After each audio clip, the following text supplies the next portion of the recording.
Ayo, segera download Quran Tadabbur, tafsir dalam genggaman Anda.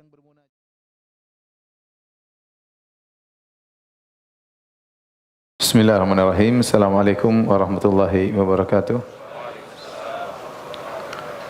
Alhamdulillahi ala ihsanih wa syukru lahu ala taufiqihi wa amtinanih wa asyhadu an la ilaha illallah wahdahu la syarika lahu ta'ziman li sya'nih wa asyhadu anna Muhammadan abduhu wa rasuluhu da'ila ridwanih. Allahumma salli alaihi wa ala alihi wa ashabi wa ikhwanih. Hadirin dan hadirat yang dirahmati oleh Allah Subhanahu wa taala. Alhamdulillah, puji dan syukur kita panjatkan kepada Allah atas segala karunia yang Allah berikan kepada kita. Salawat dan salam semoga tercurahkan selalu kepada junjungan kita Nabi Muhammad sallallahu alaihi wasallam, juga kepada keluarganya serta seluruh sahabat beliau tanpa terkecuali. Kita lanjutkan pembahasan kita dari Sirah An-Nabawiyah dan kita masuk pada pembangunan Masjid Quba. Sebagaimana kita jelaskan pada pertemuan lalu, tatkala Nabi sallallahu alaihi wasallam tiba di Madinah, Nabi sallallahu alaihi wasallam tidak langsung menuju ke pusat kota Madinah, tapi Nabi sallallahu alaihi wasallam mampir di daerah selatan kota Madinah, yaitu daerah Quba. Yang di situ Nabi kemudian berdiam di situ beberapa waktu, kemudian untuk membangun Masjid Quba. Dan Masjid Quba inilah yang dipuji oleh Allah Subhanahu wa taala dalam Al-Qur'an surat At-Taubah, la masjidun ussisa ala taqwa min awwali yaumin ahaqqu an taquma fih. Sungguh Masjid Quba itu adalah masjid yang pertama kali dibangun di atas ketakwaan di hari pertama, min awwali yaumin, di hari yang pertama, ya. Dan ini menunjukkan tentang keistimewaan Masjid Quba. Oleh karenanya begitu mulianya Masjid Quba sampai Nabi SAW setiap hari Sabtu beliau pergi ke Masjid Quba, ya. Kana ya'ti Masjid Quba kulla sabtin masyian aw raqiban. Nabi SAW setiap hari Sabtu beliau pergi ke Masjid Quba, terkadang naik kendaraan, naik tunggangan, dan terkadang beliau berjalan kaki. Oleh karena kata para ulama, dua-duanya sunnah. Kalau kita di Madinah, kita pergi ke Masjid Quba naik kendaraan atau jalan kaki, ya. Kalau rata-rata jemaah haji, jemaah umrah biasanya naik bis, ya. Tapi sesekali jalan kaki boleh, bagus, ya. Ya, kalau tahu jalan, saya sudah beberapa kali ke sana jalan kaki. Kalau jalan kaki dari Masjid Nabawi ke Masjid Quba kira-kira 40 menit, ya. 40 menit insyaallah lewat jalan-jalan tembus, enggak terlalu jauh. Tapi kalau antum mungkin 2 jam karena kesasar sana sini. Kesasar. Tapi sekitar gitu, sekitar 40 menit. Disebutkan karena Nabi sallallahu alaihi wasallam hari Sabtu beliau ke sana sengaja hari Sabtu untuk mengecek para sahabat yang mereka di sana. Nabi ingin nyambung tali ukhuwah, Nabi ke sana ngecek bagaimana kondisi mereka. Dan jelas Masjid Quba ini punya kenangan di hati Nabi sallallahu alaihi wasallam karena dia masjid yang pertama dalam sejarah Islam. Masjid yang pertama dalam sejarah Islam itu Masjid Quba. Dibangun sebelum Masjid Nabawi, ya. Dan Nabi SAW mengabarkan tentang keutamaan Masjid Quba. Kata Nabi SAW, man tatahhara fi baitihi thumma ata Quba'a fa shalla fihi salatan kana ka'adli al-umrah. Kata Nabi SAW, barang siapa yang bersuci di rumahnya kemudian dia pergi ke Masjid Quba dan solat di sana suatu solat, ya, maka seperti pahala umrah. Para ulama menjelaskan solat sini solat apapun. Kalau ke Masjid Quba mau solat sunnah, mau solat wajib, ya, selama solat itu disyariatkan, maka seorang kalau solat di sana, dia bersuci di rumahnya kemudian sampai sana dia solat, maka dia mendapatkan pahala umrah. Dan ini ganjaran yang sangat agung. Dan seorang kalau sampai di sana boleh dia solat 2 rakaat, boleh dia solat 4 rakaat, atau dia solat fardu. Pokoknya kalau dia solat di sana, dia dapat pahala seperti pahala umrah. Al-Hakim dalam Al-Mustadrak meriwayatkan, ya, dengan sanad yang sahih dari Sa'ad bin Abi Waqqas radhiyallahu anhu. Beliau berkata, li an usalliya fi masjid Quba'in rak'ataini ahabbu ilayya min an atiya baital maqdis marratain. Walau ya'lamuna ma fi Quba la tarabu ilaihi akbadal ibil. Kata Sa'ad bin Abi Waqqas radhiyallahu anhu, sungguh aku salat di Masjid Quba 2 rakaat saja lebih aku sukai daripada aku mendatangi Masjidil Aqsa 2 kali. Seandainya mereka mengetahui tentang keutamaan Masjid Quba, mereka akan bersafar menuju ke Masjid Quba. Ini perkataan Sa'ad bin Abi Waqqas yang menunjukkan keutamaan salat di Masjid Quba.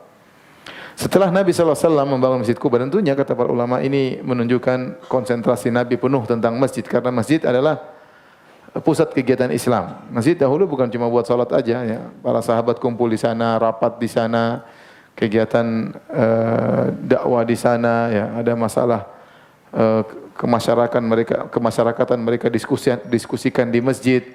Ya, pendidikan mulai dari masjid, dan itu adalah markas Islam. Ya, oleh karenanya yang pertama kali dibangun oleh Nabi SAW adalah masjid. Nabi belum bangun yang lain. Yang pertama yang penting masjid dibangun dulu.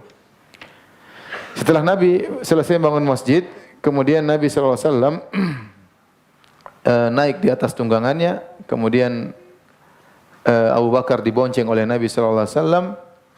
Kemudian Nabi SAW berjalan meninggalkan daerah Quba menuju kota Madinah.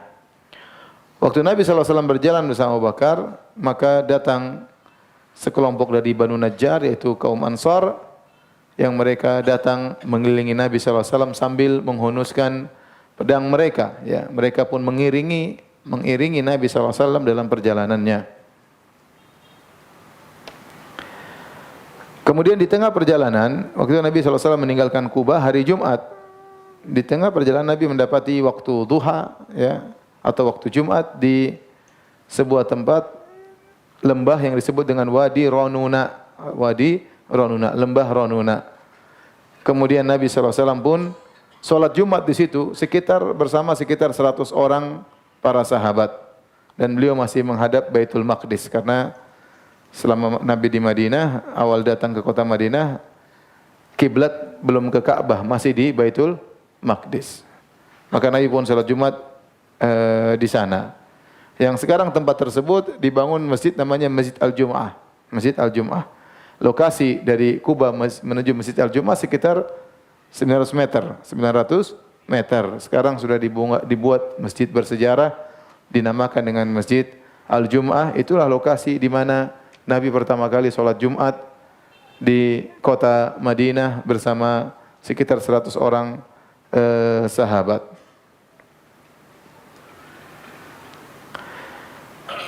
Adapun di Mekah Nabi tidak pernah sholat Jumat, dan itu Jumat pertama kali Nabi kerjakan.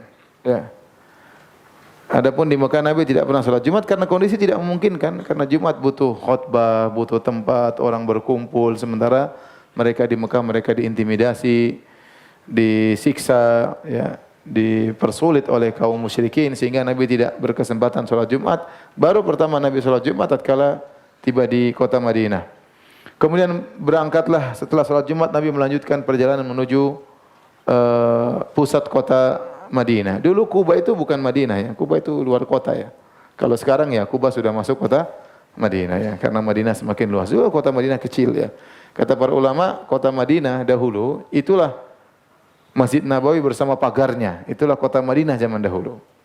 Seluas itu. Jadi kalau ada orang keluar pagar Masjid Nabawi, keluar kota berarti. Dan itu sempat dibuat pagar juga di zaman pemerintahan siapa, dibuat pagar menutupi kota Madinah, dibuat gerbang, mau masuk lewat gerbang situ. Itulah kota Madinah dahulu, artinya rumah-rumah berputar di sekitar situ saja, ya. Sehingga namanya Quba jauh, ya. Apalagi Zulhulaifah itu juga luar kota, Bir Ali luar kota, ya. Jadi Quba dulu bukan Madinah, Quba lain, Madinah lain. Tapi sekarang Quba sudah masuk areal kota Madinah. Maka Nabi berangkat dari Quba menuju kota Madinah, ya.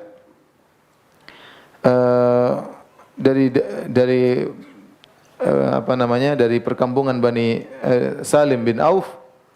Kemudian Nabi SAW pun berjalan dengan ontanya, ya. Setiap Nabi lewat suatu rumah atau suatu kampung, maka mereka minta Nabi untuk singgah. tatkala Nabi sallallahu alaihi wasallam melewati suatu tempat, dia bertemu dengan beberapa orang, kemudian mereka berkata, "Ya Rasulullah, aqim indana fil adadi wal uddati wal mana'ah." Ya Rasulullah, mampirlah, singgahlah di tempat kami, ya. Menginap di tempat kami, sungguhnya jumlah kami banyak dan kami punya kekuatan, ya. Aman kalau bersama kami, ya. Kata Nabi sallallahu alaihi wasallam, "Khallu sabilaha fa innaha ma'murah." Biarkan ontaku berjalan, sungguhnya dia sedang diperintah. Jangan ditahan. Fakhallau sabilaha. Akhirnya mereka biarkan onta Nabi jalan. Onta Nabi jalan terus sampai tatkala onta Nabi dan Nabi dan sebagian sahabat melewati rumah Bani Bayadah, yaitu kampung lagi, kelurahan yang lain misalnya gitu. Sampai lewat situ Nabi dicegat oleh Ziyad bin Labid radhiyallahu anhu dan juga Farwah bin Amr bersama beberapa orang kampung Bani Bayadah. Kemudian mereka berkata, "Ya Rasulullah, halumma ilaina." Wahai Rasulullah, mampirlah tempat kami, ya. Kami jumlahnya banyak, kami juga akan membela engkau, ya. Nabi hanya berkata, "Khallu sabilaha fa innaha ma'murah." Biarkan ontaku berjalan, dia sedang diperintah, ya. Enggak enak juga kalau mampir sini nanti sana enggak mampir, enggak enak. Nabi jalan terus. Fa khallu sabilaha, mereka biarkan ontanya berjalan. Fantalaqat, ontanya jalan lagi. Sampai mereka tiba di perkampungan Bani Sa'idah. Maka dicegat oleh Sa'ad bin Ubadah wal Munzir bin Amr. Beberapa orang dari Bani Sa'idah. Mereka berkata sama, "Ya Rasulullah, halumma ilaina ilal adat wal uddati wal mana'ah." Ya Rasulullah, mampirlah di tempat kami. Ya, singgah di tempat kami. Sesungguhnya kami jumlahnya banyak, kami punya kekuatan, kami akan melindungimu. Faqala, Rasulullah SAW jawab dengan jawaban yang sama, "Khallu sabilaha fa innaha ma'murah." Biarkan ontaku jalan, sungguhnya dia sedang diperintah oleh Allah Subhanahu wa taala. Jangan hentikan dia. Fantalaqat, jalan lagi terus sampai Rasulullah SAW masuk di kota Madinah. Fi jawin mashunin bil farah, orang-orang menyambut kedatangan Nabi dengan penuh kegembiraan, ya, dan ini adalah sejarah yang luar biasa. Maka terdengar suara takbir, suara tahmid di jalan-jalan, di rumah-rumah, di lorong-lorong. Semua para sahabat bergembira dengan kedatangan Nabi sallallahu alaihi wasallam. Imam Ahmad meriwayatkan dari Anas bin Malik radhiyallahu anhu, dia masih kecil, Anas bin Malik, dia berkata, "Inilah as'afil gilman yaqulun." Aku sedang bersama anak-anak kecil, anak-anak muda, dan mereka berkata, "Ja'a Muhammad." Muhammad datang, Muhammad datang. Fa'as'a, maka aku berusaha, fala ara syai'an, aku lihat enggak ada orang. Tsumma yaqulun, mereka berkata lagi, "Ja'a Muhammad." Muhammad sudah datang. Fa'as'a fala ara syai'an, aku pun cari-cari enggak dapat juga, mana Muhammad. Qala hatta ja'a Rasul sallallahu alaihi wasallam wa sahibu Abu Bakrin. Ya.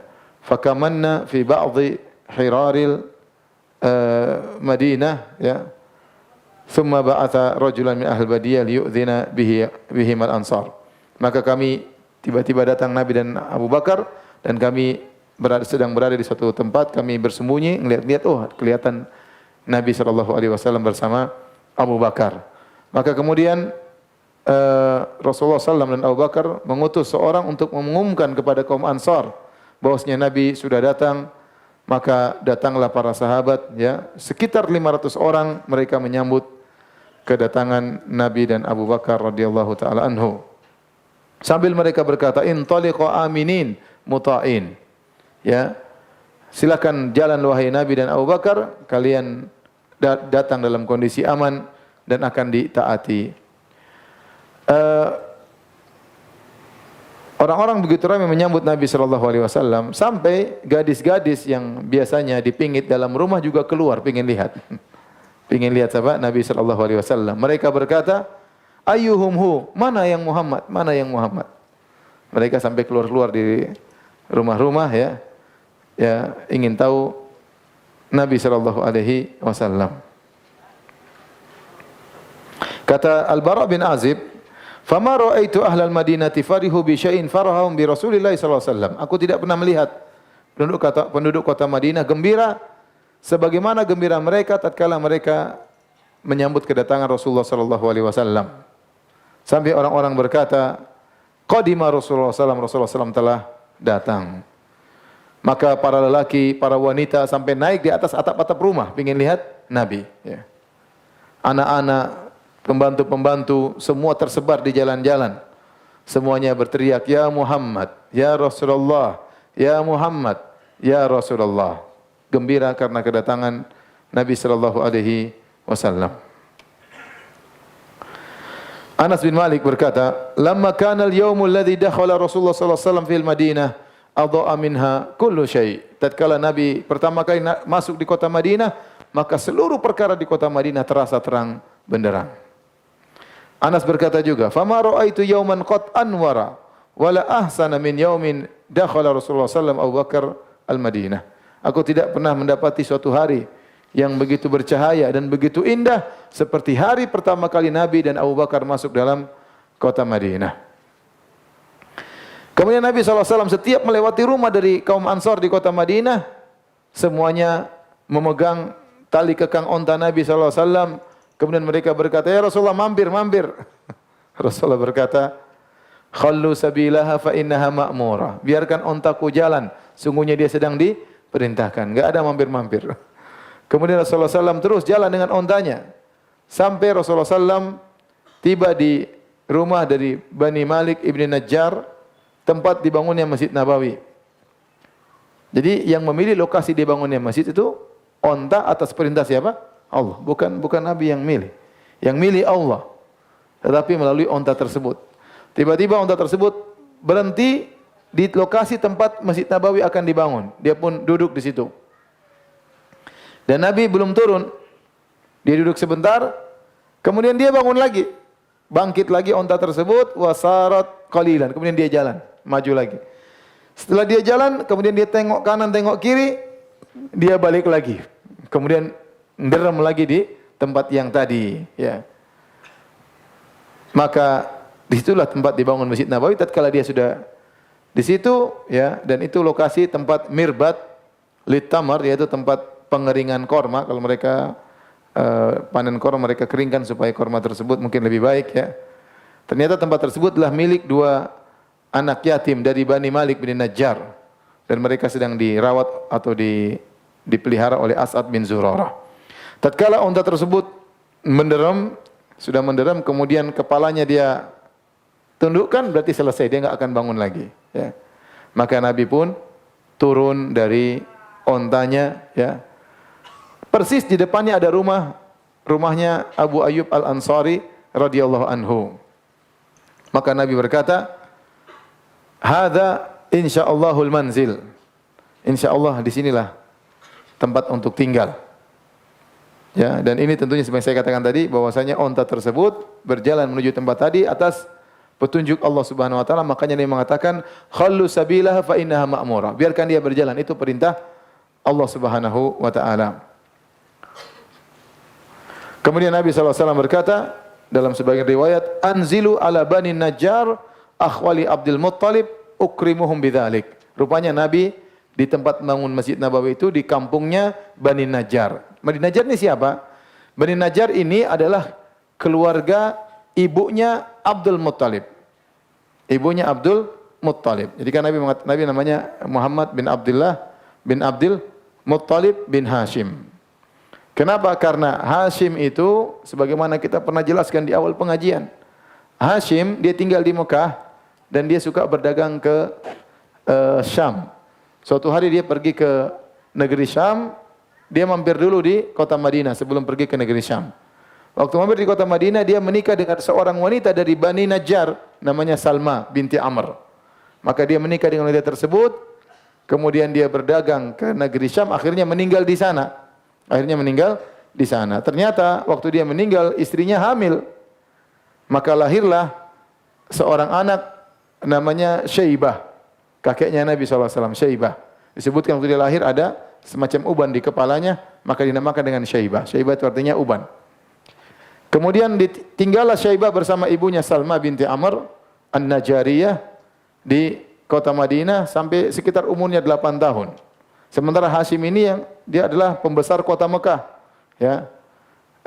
Dia punya adik namanya Al-Muttalib. Dia punya adik namanya siapa? Al-Muttalib. Nah, waktu Hashim meninggal dunia, Maka yang pegang pengaturan kota Mekah namanya Al-Muttalib. Rupanya Al-Muttalib diberitahu kabar ternyata dia punya ponakan anaknya Hashim di kota Madinah. Maka akhirnya Al-Muttalib pun nyusul ingin jemput anak kakaknya yaitu Syaibah, maka dia perlu pergi ke kota Madinah. Maka dirayulah ibunya, biarlah Syaibah tinggal sama kami. Akhirnya kata ibunya jangan, akhirnya Muttalib merayu, nanti insya-Allah dia akan mendapatkan kedudukan karena bapaknya dulu seorang tokoh di kota Mekah. Akhirnya diizinkanlah Syaibah untuk pergi ke kota Mekah. Waktu Syaibah pergi ke kota Mekah dibonceng oleh omnya namanya Al-Muttalib. Masih nyambung enggak ini? Kalau namanya Joko gampang. Al-Muttalib, Hashim, Salma. Akhirnya berangkatlah Syaibah digonceng oleh Al-Muttalib masuk di kota Mekah. Waktu dia masuk di kota Mekah, orang-orang menyangka karena mereka tahu Muttalib tidak punya anak seperti ini. Maka mereka menyangka itu budaknya Muttalib. Maka mereka panggil dengan Abdul Muttalib. Artinya budaknya si Al-Muttalib. Ternyata itu bukan budaknya, ini adalah ponakannya. Itulah kakek Nabi SAW, Abdul Muttalib. Nama aslinya adalah Syaibah. Nama aslinya adalah apa?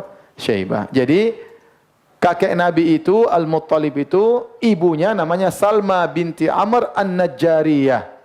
Penduduk kota Madinah dari kaum Ansar. Maka waktu Nabi berjalan dengan ontanya, ternyata Allah pilihkan onta tersebut untuk menderem di kampungnya Bani Najjar. Kampung nenek moyangnya. Kampung ibu dari kakeknya. Maka Nabi berkata, Anzil ala Bani Najjar, aku tinggal di kampung Bani Najjar, akhwali Abdul Muttalib, keluarga kakekku Abdul Muttalib, ukrimuhum bidzalik, aku ingin muliakan mereka dengan ini, dengan tinggal di tempat mereka. Jadi Nabi ingin nyambung silaturahmi. Kemudian setelah Nabi tiba di situ, Nabi berkata, ayu buyuti ahlina aqrab. Ya. Mana rumah yang paling dekat di sini?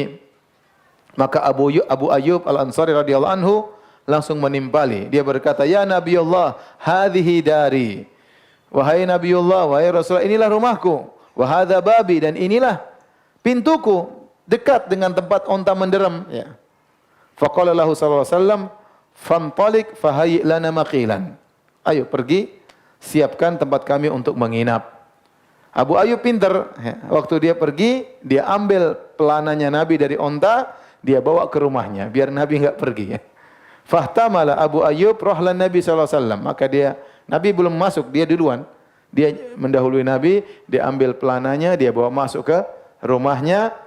Waktu Nabi menuju ke rumah Abu Ayyub, datang seseorang mencegat Nabi dan berkata, "Ya Rasulullah, aina tahil?" Ya Rasulullah, mau kemana? Sama saya aja, di rumah saya aja. Kata Nabi, "Al-mar'u ma'a rahlihi." Seorang ikut pelananya di mana? Pelananya sudah di situ, mau dimain. Masa saya di sana, pelananya di sana. Akhirnya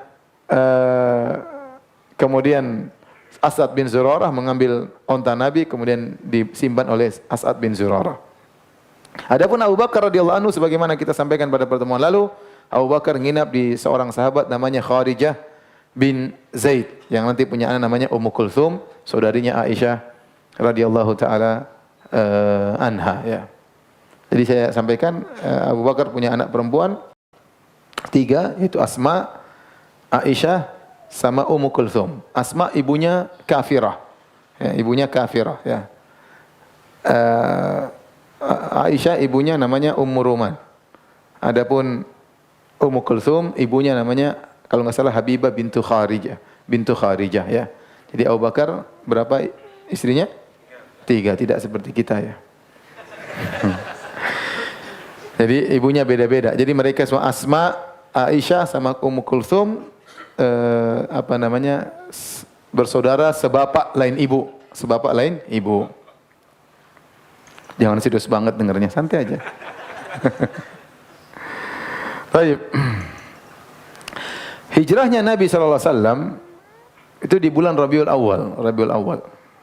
Dan ini adalah kejadian yang sangat berharga dalam Islam, kejadian yang sangat penting dalam Islam. Oleh karenanya para sahabat menjadikan hijrahnya Nabi sebagai tahun penanggalan. Tahun penanggalan. Al-Imam Al-Bukhari meriwayatkan dalam sahihnya dalam bab tarikh dengan beliau berjudul Min aina arrakhu tarikh, dari mana para sahabat memulai penanggalan. Ya. Ternyata para sahabat, kata Sahal bin Sa'ad, dia berkata, ma'addu min mab'atsin Nabi sallallahu alaihi wasallam wala min wafatihi ma'addu illa min maqdamihi al-Madinata. Mereka tidak menjadikan hari tahun penanggalan Islam menjadi patokan dari hari lahirnya Nabi, bukan juga dari hari wafatnya Nabi, tapi dari hari hijrahnya Nabi sallallahu alaihi wasallam. Demikian juga ya dalam riwayat ya Umar bin Khattab radhiyallahu anhu mengumpulkan para sahabat untuk menentukan tanggalan. Bagaimana kisahnya Umar menentukan tanggalan? Al-Hafidz Ibnu Katsir meriwayatkan dalam Al-Bidayah wa Nihayah pada tahun sekitar 16 Hijriah atau 17 Hijriah atau 18 Hijriah di zaman kekhalifahan Umar bin Khattab radhiyallahu taala anhu terjadi suatu kejadian, yaitu ada seorang mengeluh kepada Nabi sallallahu alaihi wasallam, mengeluhkan sambil membawa sak semacam bukti ya, semacam bukti, surat bukti ya. Ada orang yang harusnya bayar utang belum bayar-bayar. Padahal sudah tertulis dalam surat tersebut dia harus bayar bulan Sya'ban. Sudah jatuh tempo di bulan Sya'ban dan sekarang sudah lewat tapi dia belum bayar-bayar. Maka dia mengadu kepada Umar bin Khattab radhiyallahu taala anhu. Maka Umar bertanya, ini dalam surat perjanjian ini, Sya'ban yang mana dia harus bayar? Apakah Sya'ban bulan ini, tahun ini, ataukah Sya'ban tahun yang lalu, atau Sya'ban tahun depan? Enggak ada tahunnya, cuma ada bulan apa? Sya'ban. Ya. Karena orang-orang Arab dahulu mereka mengetahui bulan, ya Muharram, Safar, Rabiul Awal, Rabiul Tsani, mereka sudah tahu. Sejak zaman jahiliyah mereka tahu, tapi mereka tidak ada tahun. Tahun keberapa, tahun keberapa enggak ada. Makanya mereka kalau membuat penanggalan mereka bilang, mereka kaitkan dengan peristiwa tertentu. Seperti Nabi SAW dilahirkan amal fil. Nabi Muhammad SAW lahir di tahun peristiwa tentara bergajah dihancurkan oleh Allah Subhanahu wa taala. Kemudian mereka mengatakan si fulan lahir 2 tahun sebelum peristiwa tentara bergajah. Si fulan lahir 5 tahun setelah peristiwa tentara bergajah. Mereka belum ada tahun pertama, tahun kedua, tahun ketiga, enggak ada. Yang ada adalah orang-orang Romawi dan orang Persia. Mereka sudah punya tahun penanggalan. Gara-gara kasus ini, maka Umar mengumpulkan para sahabat. Kita harus bikin tahun, kalau enggak nanti bingung ya. Sya'ban jatuh tempo. Sya'ban yang mana? Di sini enggak tertulis. Sya'ban tahun lalu kah, tahun sekarang kah, atau tahun depan? Maka Umar pun berdiskusi. Sebagian mereka berkata, sudahlah kita mengikuti tahunnya orang-orang Romawi. Ya, dan orang-orang Romawi mereka membuat tanggalan tahun dengan kerajaannya Iskandar bin Philips Al-Makedoni. Apa bahasa Inggrisnya Iskandar? Alexander kan? Alexander bin Philips. Ya. Mereka mulai tanggalan dengan Alexander bin Philips. Umar bilang enggak. Sebagian lagi, bagaimana kalau kita ikuti tahunnya orang-orang Persia? Ya. Orang-orang Persia juga sama, mereka membuat tahun sesuai dengan raja mereka. Umar juga tidak setuju. Sebagian sahabat lagi memberi ide, bagaimana kalau kita memulai tanggalan dengan tahun lahirnya Nabi SAW di tahun pertama. Sebagian lagi mengatakan bagaimana kalau kita menjadikan tahun pertama Islam adalah tahun di mana Nabi diangkat menjadi seorang Rasul. Sebagian lagi berkata bagaimana kalau kita menjadikan tahun pertama Islam adalah tahun hijrahnya Nabi SAW. Sebagian lagi mengatakan tidak, kita tentukan tahun pertama Islam, tahun wafatnya Nabi SAW. Akhirnya setelah mereka berdiskusi, Umar mengatakan kita menjadikan tahun pertama tahun hijrahnya Nabi SAW.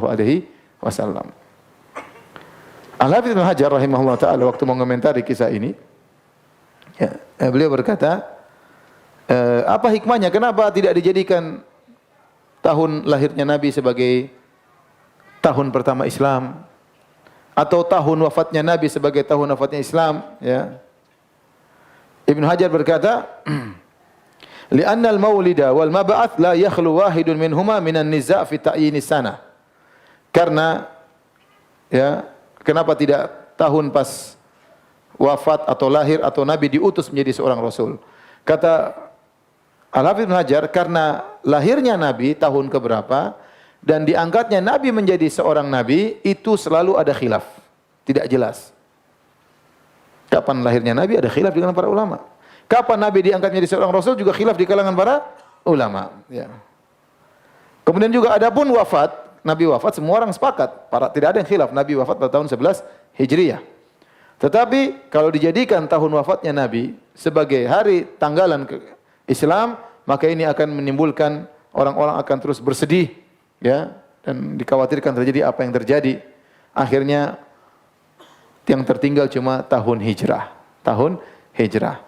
Oleh karenanya Umar dengan ilham dari Allah Subhanahu wa taala dan disepakati oleh para sahabat menjadikan hijrahnya Nabi sebagai tahun pertama Islam. Dan benar, hijrah Nabi ini luar biasa. Dengan hijrahnya Nabi dari Mekah menuju kota Madinah, maka terjadilah perubahan luar biasa. Ya, para sahabat yang tadinya ditindas, diintimidasi di kota Mekah, akhirnya mereka selamat. Akhirnya Islam yang dahulunya tidak punya negara, akhirnya muncullah negara baru, negara Islam yang bakalan menguasai banyak dari tempat-tempat di dunia ini, bahkan menghancurkan Romawi dan Persia di zaman para sahabat dahulu. Dengan hijrah, ya, maka berdirilah masjid-masjid, ya, Masjid Quba, Masjid Nabawi, ya, dan tersebarlah cahaya Islam ke penjuru alam semesta. Oleh karenanya dengan hijrah para sahabat pergi dari negeri kesyirikan menuju negeri Islam, maka pantaslah tahun hijrahnya Nabi ini dijadikan tahun pertama dalam Islam. Baik, kita lanjutkan. Maka Nabi akhirnya tinggal di rumahnya Abu Ayyub Al-Ansari radhiyallahu taala anhu. Ya. Dan Abu Ayyub tentunya sangat gembira dengan datangnya Nabi sallallahu alaihi wasallam tinggal di rumahnya Abu Ayyub. Rupanya rumahnya Abu Ayyub ini 2 lantai. Lantai pertama, lantai kedua. Nah, Nabi sallallahu alaihi wasallam tinggal di bawah, Abu Ayyub di atas sama istrinya. Abu Ayyub di atas sama istrinya. Itu rumah sederhana tapi dua lantai, ya. Kemudian lama-kelamaan mereka merasa tidak enak. Jadi Nabi tinggal di sini sebulan. Mungkin hari pertama, oke, hari kedua, tapi hari berikutnya mereka merasa enggak enak. Masa kita tiap hari lewat di atas kepala Nabi sallallahu alaihi wasallam? Mereka merasa enggak enak. Masa kita berjalan di atas kepala Nabi sallallahu alaihi wasallam? Akhirnya mereka bagaimana supaya enggak jalan di atas kepala Nabi? Mereka hanya tinggal di pojok-pojokan rumah. Jangan sampai di tengah-tengah. Dia tinggal di pojok, jalan ke pojok, yang enggak lewat kepala Nabi sallallahu alaihi wasallam. Akhirnya mereka pun malam itu tidak bisa tidur, renungkan gimana ini kita masa di atas kepala Nabi. Akhirnya mereka pun tatkala pagi hari mereka sampaikan kepada Nabi. Kata mereka, "Ya Nabi Allah," kata Abu Ayyub, "wahai Rasulullah, ya, inni la akrahu wa u'zim an akuna fawqak." Sungguh saya merasa benci dan saya merasa berat kalau saya harus berada di atasmu. Wa takuna tahti, kau di bawahku. Fakun anta fil ulwi wa nanzilu nahnu fanakun fis sufli. Ya Rasulullah, bagaimana kalau mulai hari ini Anda di atas, kami yang di bawah? Nabi mengatakan sallallahu alaihi wasallam, "Ya Abu Ayyub, as-suflu arfaqu bina wa biman yakshahna." Ya Abu Ayyub, di bawah lebih enak. Lagi pula kalau ada tamu ndak repot. Ketemu saya di bawah, suruh naik susah, sudah di bawah aja. Akhirnya Abu Ayyub, udahlah, akhirnya Nabi tetap di bawah.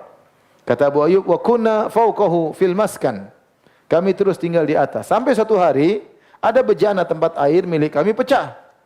Maka airnya pun tumpah. Nah, mereka takut air tersebut netes dari atas kena Nabi sallallahu alaihi wasallam.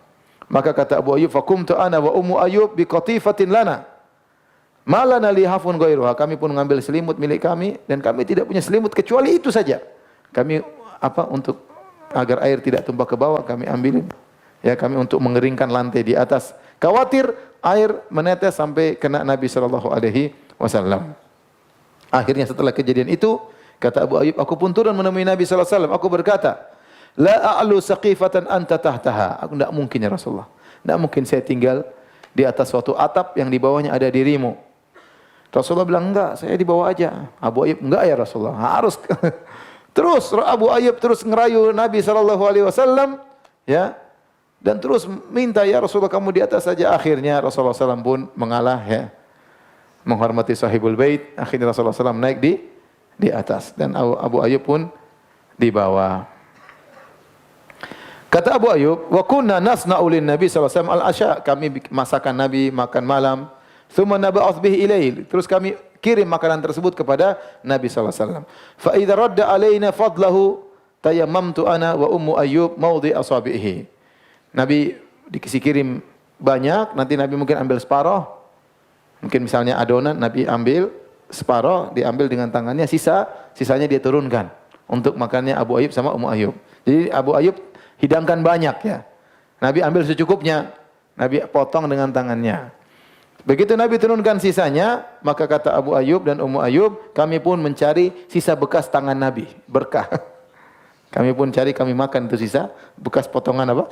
Tangan Nabi sallallahu alaihi wasallam karena sudah disentuh oleh Rasulullah sallallahu alaihi wasallam. Fa akalna minhu, kami makan dari sisa sentuhan tangan Nabi sallallahu alaihi wasallam, nabtaghi bidzalikal barakah. Kami berharap mendapatkan keberkahan dari makanan yang sudah disentuh oleh Nabi sallallahu alaihi wasallam. Dan begitulah para sahabat, mereka tahu bahwasanya tubuh Nabi penuh berkah, ludah Nabi berkah, rambut Nabi berkah, keringat Nabi berkah, sehingga mereka berebut-rebutan untuk mencari keberkahan Nabi sallallahu alaihi wasallam. Kalau Nabi buang ludah, maka para sahabat ludah tersebut tidak akan sampai ke tanah, sudah dipegang oleh para sahabat.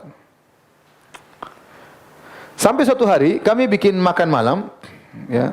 Kemudian di masakan tersebut kami campurkan bawang putih atau bawang merah. Kemudian kami kirim kepada Nabi sallallahu alaihi wasallam. Ternyata Rasulullah SAW tolak. Rasulullah SAW tidak makan sama sekali. Rasulullah SAW lihat mungkin bau bawang. Rasulullah SAW turunkan kembali. Waktu diturunkan, dia lihat enggak ada bekas belahan Nabi, enggak ada. Kami faji'tuhu fazian, kami pun takut. Ini kenapa makanannya? Ya Rasulullah, radatta asya'aka, kenapa kau tidak makan ya Rasulullah? Kembalikan makan malammu. Walam arafi maudhi'a yadik, aku tidak lihat kau potong sama sekali dari makanan tersebut. Wa kunta idza radattahu alaina, ya, tayammamtu ana wa ummu Ayyub bi maudhi'a yadik. Kami biasanya kalau kau ambil, kami biasanya nyari sisa bekas sentuhan tanganmu untuk kami makan. Kami mengharap keberkahan. Tetapi sekarang kenapa kau tidak ambil sama sekali? Ada apa gerangannya Rasulullah? Fama mana'aka minhu, apa yang mencegahmu untuk tidak mengambil makanan kami? Maka Nabi berkata, inni wajadtu fihi riha hadhihi syajarah wa ana rajulun unaji. Aku tadi mau makan, aku mencium ada bau bawang. Dan aku tidak bisa karena aku ini unaji, aku sedang berbincang-bincang dengan malaikat. Dan malaikat tidak suka bau bawang. Ya. Maka Abu Ayyub bertanya, "Aharamunhu? Apakah haram ya Rasulullah?" Kata Nabi, "La, tidak haram. Walakinni akrahu, tapi aku tidak suka." Nabi spesial, Nabi karena bincang-bincang dengan malaikat, maka Nabi tidak mau makan apa? Bawang. Adapun kita tidak apa, yang penting kalau ke masjid jangan bau bawang, itu aja. Ya. Karena Rasulullah SAW tidak suka kalau orang ke masjid bau bawang. Sampai Rasulullah SAW pernah suruh orang untuk dikeluarkan dari masjid. Gara-gara dia masuk masjid ternyata mulutnya bau apa? Bau bawang. Fa innal malaikata tata'adza mimma yata'adza minhu banu Adam. Karena malaikat terganggu dengan apa yang manusia merasa terganggu. Tetapi kalau sudah dibakar atau dimasak tidak mengapa ya. Sebagaimana dalam riwayat ya. Fa amithu tobhan, itu hilangkan bau yang kuat tersebut dengan dimasak, apakah dibakar atau dimasak. Kata Abu Ayyub, setelah itu kami tidak pernah masak lagi makanan buat Nabi, ada bawang putihnya atau bawang merahnya. Wa ma kana tamur lailatun illa wa ala babi Rasulullah sallallahu alaihi wasallam wal arba'ah min as-sahabah al-ansar yatanawabuna fi hamli ta'ami Rasulullah sallallahu. Dan para sahabat bukan cuma Abu Ayyub saja yang melayani Nabi. Para sahabat setiap hari juga datang antar makanan kepada Nabi. Setiap hari, tidak ada satu malam pun kecuali ada 3 orang atau 4 orang mengantar makanan buat Nabi sallallahu alaihi wasallam. Sampai ya setelah sebulan kemudian Nabi sallallahu alaihi wasallam berpindah dari rumah Abu Ayyub ke rumahnya beliau sendiri, ke hujurat Nabi sallallahu alaihi wasallam.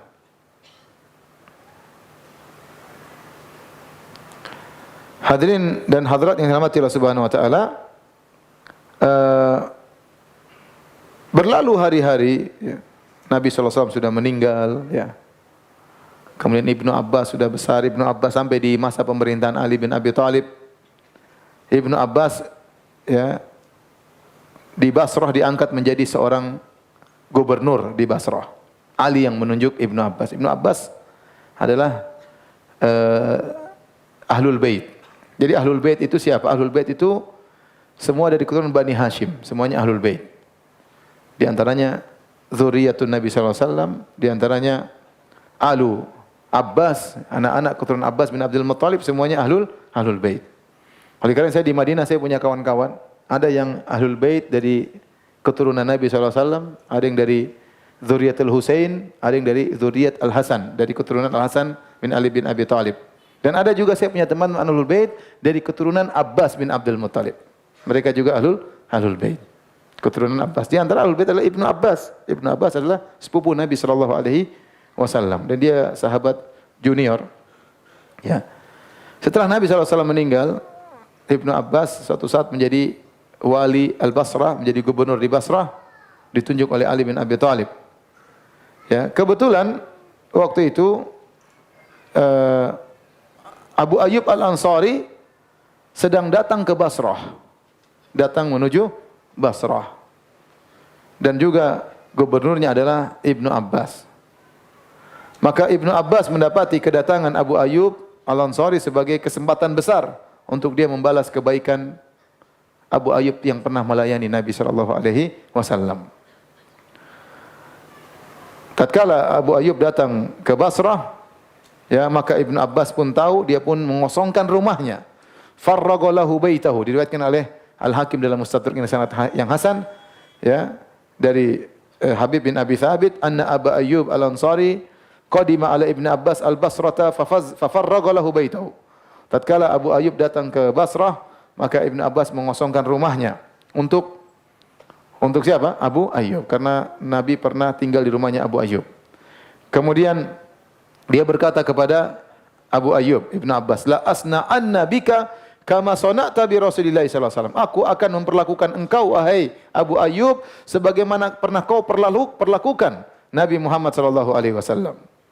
Suruh tinggal di rumahnya, dikosongkan, dilayani. Kemudian kata Ibnu Abbas, kam alaika minad dain? Utangmu berapa wahai Abu Ayyub? Sahabat punya utang, ya. Kata Abu Ayyub, ishruna alfan, saya punya utang 20.000 dinar atau dirham. Banyak itu, ya. 20.000 dinar atau dirham. Maka Ibnu Abbas fa'atau arba'ina alfan. Ibnu Abbas kasih, bukan cuma 20.000, kasih 40.000. Kemudian dikasih ishrina mamlukan, dikasih 20 budak. Ini ambil duit 40.000. Kalau dinar itu mahal. Dinar, 1 dinar itu 4/4 gram emas sekarang. 1 dinar itu 4/4 gram emas. Seandainya 20.000 dinar, ini jumlah yang banyak. Dikasih 40.000 dinar, dikasih 20 orang budak. Ya. Kemudian dia berkata, laka ma fil bait, semua yang dalam rumah ini punyamu.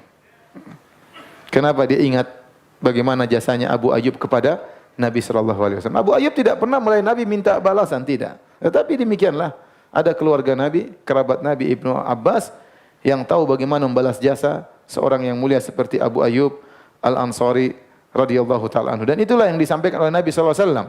Wa man sana'a ilaikum ma'rufan fakafi'uhu. Barang siapa yang melakukan kebaikan kepadamu maka balaslah. Kita harus balas budi. Orang yang baik tahu balas budi, ya. Kalau ada orang berbaik sama kita, kita balas dengan sebagaimana yang dia lakukan kepada kita. Fa illam tajidu ma tukafi'unahu, kalau kalian tidak mendapati yang bisa membalas kebaikannya, fad'u lahu, maka seringlah doakan dia. Hatta tarau annakum qad kafatumuhu, sampai kalian merasa kalian sudah cukup membalas kebaikan mereka dengan doa yang banyak yang memang pantas untuk dia dapatkan. Jadi kalau ada orang, misalnya ada orang memberi kita hadiah, kalau kita selevel, ya sama-sama kaya atau sama-sama sedang atau sama-sama miskin, ya kita kasih sebagaimana dia kasih sama kita. Kalau dia kasih ayam, kita juga kasih ayam. Kalau kasih ayam, kita kasih kambing, boleh lah, ya. Tapi kalau ada orang misalnya pejabat atau orang kaya, dia tidak butuh harta. Ya mungkin dia butuh hadiah yang lain, sekedarnya menunjukkan kita menghargai pemberiannya, atau kita doakan dia dalam salat kita, dalam sujud kita, sampai kita merasa bahwasanya kita sudah cukup berbuat baik kepada dia dengan doa tersebut. Kalau kita masih merasa belum cukup, terus doakan dia. Terus doakan dia. Karena kebaikan harus dibalas dengan kebaikan. Islam melarang kita melupakan kebaikan orang lain. Ya. Islam melarang kita melupakan kebaikan orang lain. Makanya dalam hadis kata Nabi sallallahu alaihi wasallam, la yashkurillah man lam yashkurin nas. Tidaklah seorang dikatakan bersyukur kepada Allah kalau tidak tahu bersyukur kepada orang lain. Jadi kalau orang lain berbuat baik sama kita, kita lupakan ya.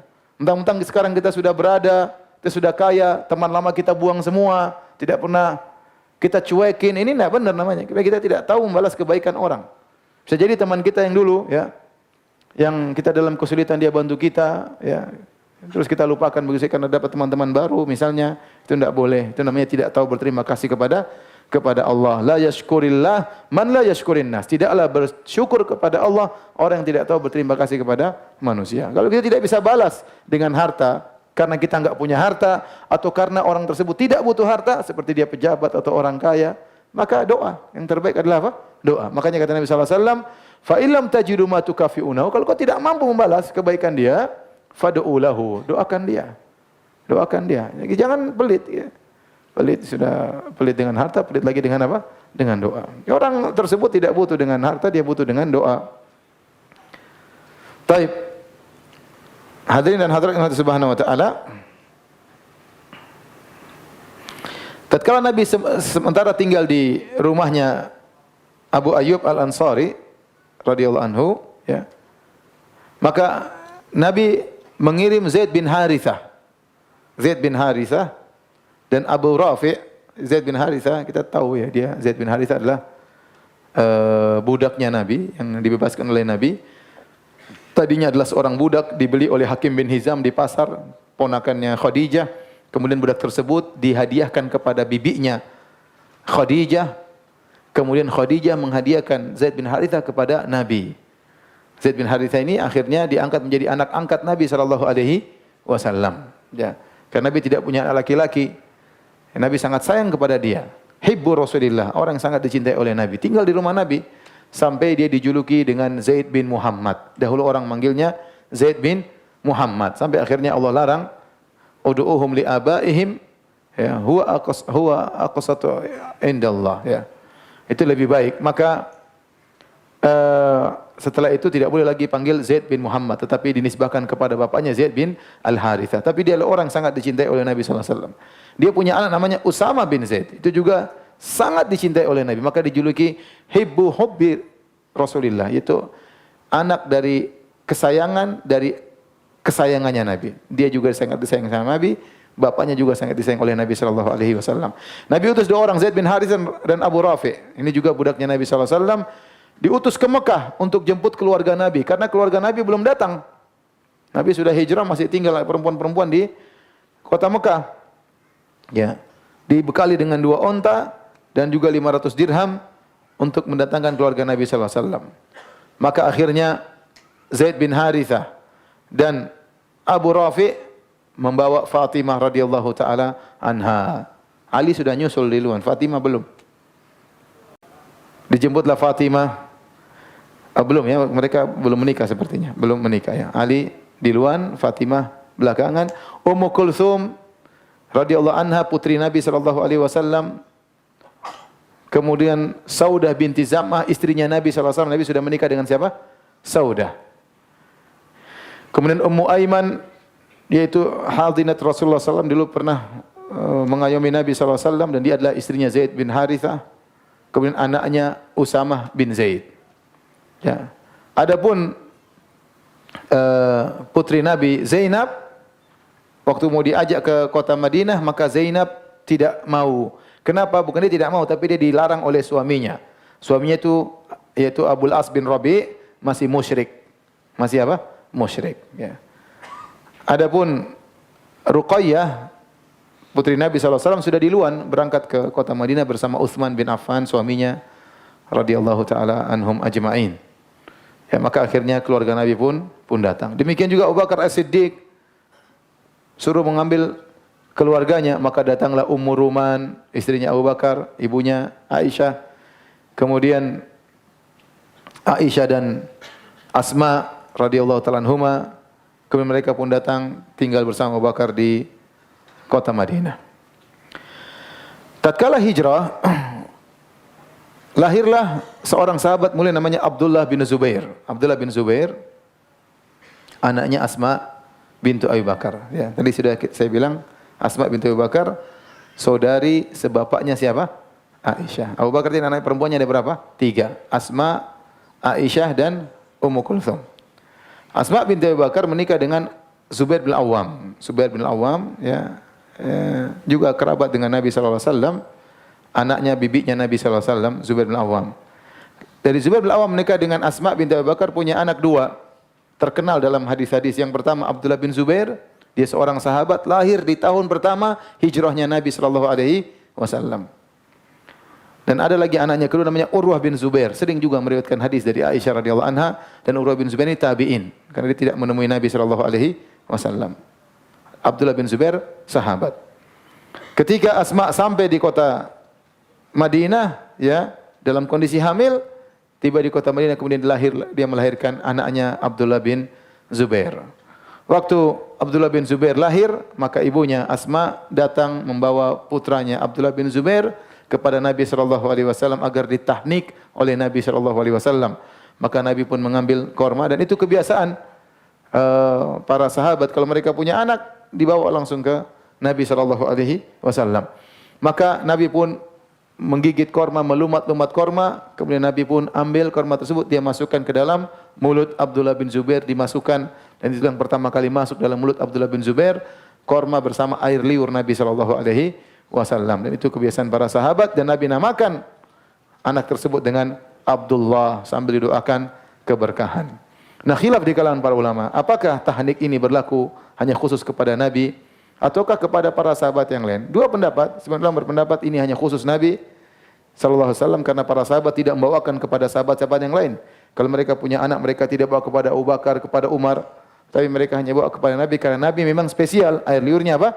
Berkah. Ya, dicampur dengan korma sebagai wasilah agar air liur Nabi masuk ke dalam anak tersebut, dan Nabi doakan keberkahan bagi anak tersebut. Sebagian ulama mengatakan ini umum, kalau kita punya anak kita bawa kepada orang soleh, ditahnik dengan korma dan didoakan oleh orang soleh tersebut dengan keberkahan. Dan ini juga pendapat sebagian salaf, ada khilaf. Dan sekarang kebanyakan orang mengambil pendapat kedua, kalau ada mereka anak-anak yang lahir mereka bawa kepada Pak Kiai atau Pak Ustadz agar ditahnik ya dan diberkahi ya.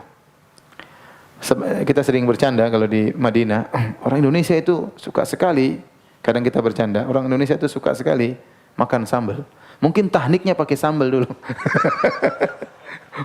Karena orang Arab enggak suka makan sambal, mereka suka yang manis-manis. Benar, karena tahniknya korma. Indonesia kalau enggak ada sambal enggak bisa makan. Nah, ini berarti dulu tahniknya pakai apa? Sambal. Istilah aja. Saya masih ingat ya. Satu saat kita di kampus, tiba-tiba orang rame, heboh, orang keluar semua, kan kampus tuh di asrama. Asrama berapa tingkat? 4 tingkat, kamar semua, lantai pertama, lantai kedua, lantai ketiga, lantai 4 kamar semua. Tahu-tahu suatu malam orang-orang keluar dari, saya tinggal di asrama situ, orang keluar semua, rame. Wah, apa ini ribut. Ternyata apa? Orang Indonesia ada masak ikan asin. Itu bau kita rindukan sekali di Madinah. Sementara mereka mau muntah cium bau itu, mereka keluar semua ngamuk. Gara-gara ikan asin. Sama, sambal itu enak bagi kita, bagi mereka enggak enak.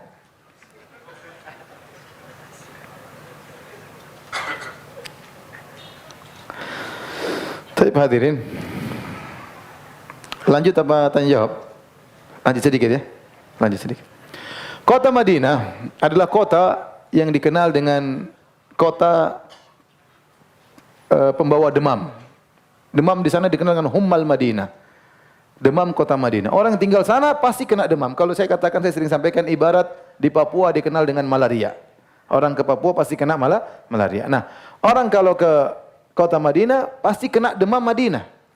Oleh karenanya para sahabat yang berhijrah dari Mekah menuju Madinah semuanya demam, rata-rata demam. Kecuali Nabi SAW, Allah menjaga Nabi SAW.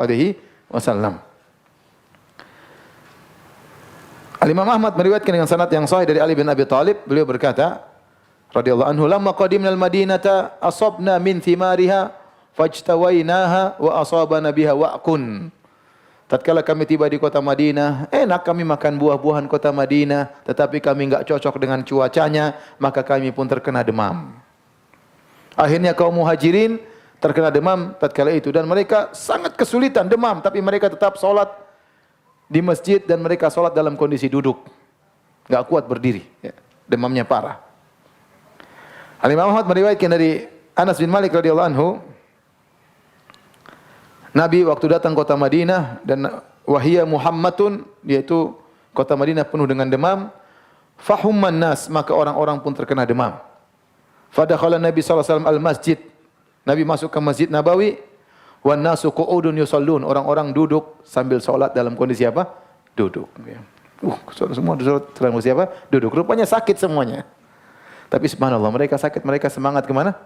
Ke masjid ya. Maka Nabi berkata, Nabi komentari mereka. Salatul qaid nisfu salatil qaim. Kata Nabi, orang yang duduk itu salatnya setengah pahalanya daripada salat orang berdiri.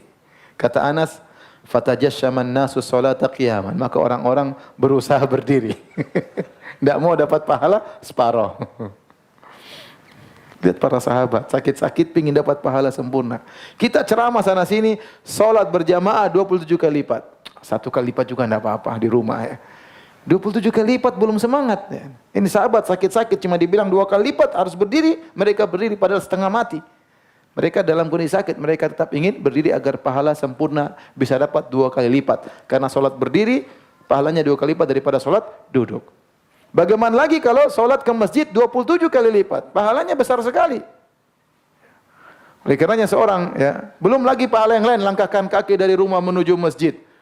Pulang itu berapa langkah? Coba kalau masjid kita 1 kilo, bayangkan. Kalau 1 langkah itu, 1 langkah setengah meter, 500 meter lah terlalu jauh. Kalau 500 meter kita pergi berarti berapa? 1000 langkah. Bolak-balik 2000 langkah. Berarti ada 2000 derajat dinaikkan, 2000 dosa dihilangkan. Sampai di sana solatnya 27 kali lipat. Ya. Maksudnya apa? Kalau anda solat isya di masjid dibandingkan dengan solat isya di rumah cuma dapat pahala 4 rakaat. Tapi kalau anda solat di masjid 4 kali 27. Berapa itu? Hitunglah berapa coba. 100 berapa? 4 kali. Hitung aja, bisa dihitung kok.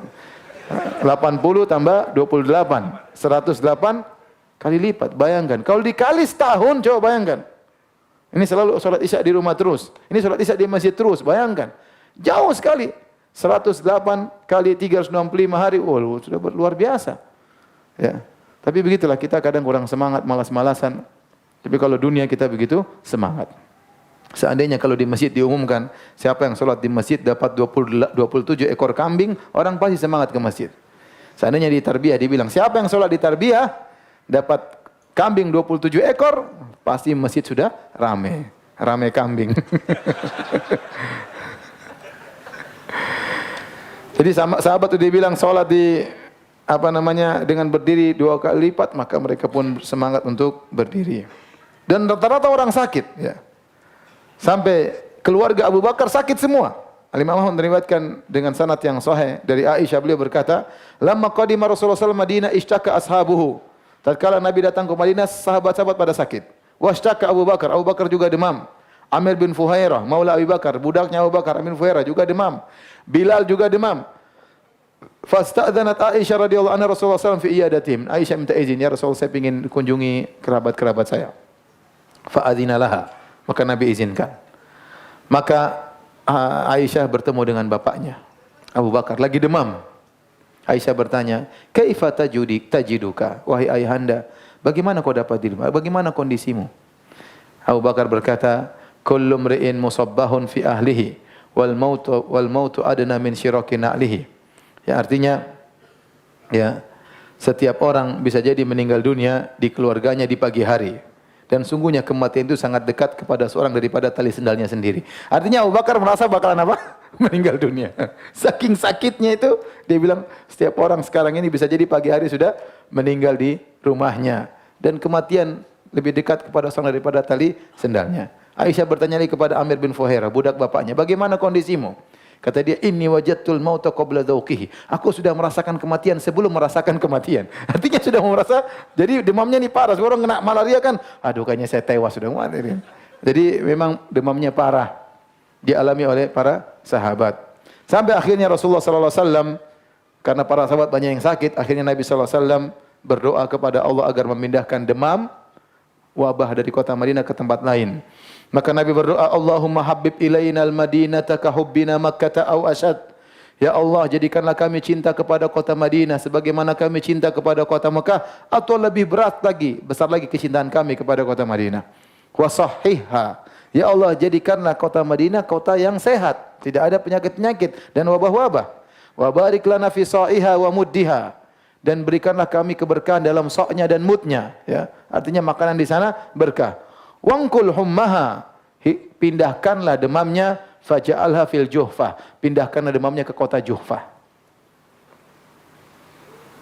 Dalam riwayat yang lain, Nabi SAW berkata, setelah Nabi berdoa, Ra'aitu ka'anna imra'atan sauda'a tha'iratan ra'si kharajat minal Madinah. Dalam mimpiku aku melihat ada seorang wanita berkulit hitam, rambutnya berdiri, keluar dari kota Madinah, hatta qamat bi mahya'ah, sampai dia pergi ke Juhfah. Wahyal Juhfah fa awaltu anna waba al-Madinah nuqila ilaiha. Maka aku tafsirkan bahwasanya wabah di kota Madinah sudah pindah ke kota tersebut. Sekarang sudah enggak ada lagi demam di kota Madinah. Kita pun kepanasan enggak demam, kedinginan pun tidak demam, ya. Taib, demikian saja kajian kita. Ya, kalau ada yang bertanya saya persilakan.